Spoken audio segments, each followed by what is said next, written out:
Ladies and gentlemen, the President of the United States and the Prime Minister of the United Kingdom. Thank you. Pleased to welcome Tony Blair back to the White House. We fully understand the need to have benchmarks in a bill. I accept, respect the member's desire to have benchmarks. After all, I'm the person who laid them out initially, and we will work through something we can all live with and enable us to get the job done. Well, thank you very much, Mr. President, and thank you.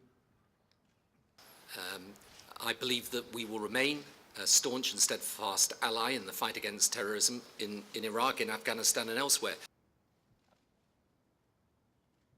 Adam Bolton, Sky News. During the course of this visit, I haven't polled the Labour conference, but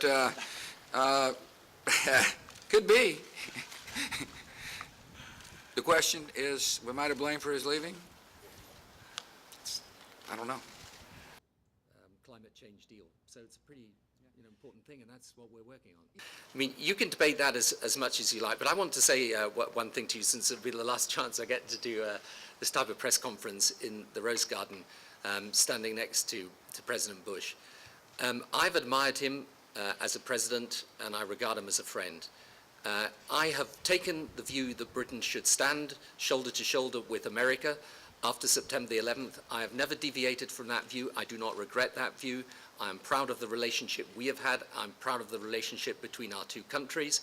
You know, it's interesting. You're like trying to do a tap dance on his political grave, aren't you? I mean, you're like trying to do a tap dance on his political grave, aren't you? I mean, you don't understand how effective Blair is, I guess, because when we're in a room with world leaders and he speaks, people listen, and they view his opinion as considered and his judgment is sound.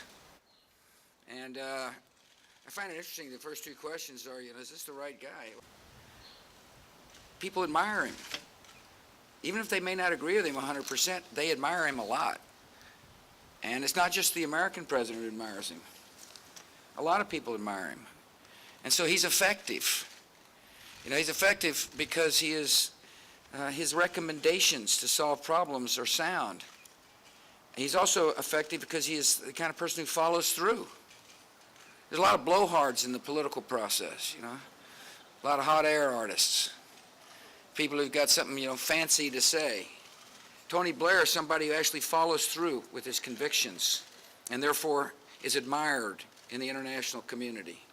People have been able to express their opinion. Now it's time to put forth. First of all, having signed Gordon's nomination forms and nominated him as leader, of course I wish him well, and I believe he'll make a great prime minister, and I know he believes in the relationship with America too. Upcoming G8 summit and the deal which we've been trying to... I met him, thought he's a good fellow. And, but my attitude is this, this man here's the prime minister, we got a lot of work to do till he finishes. He's going to sprint to the wire. But I like to say even tougher questions. Will I miss working with Tony Blair? You bet I will. Absolutely. Can I work with the next guy? Of course. Thanks for coming.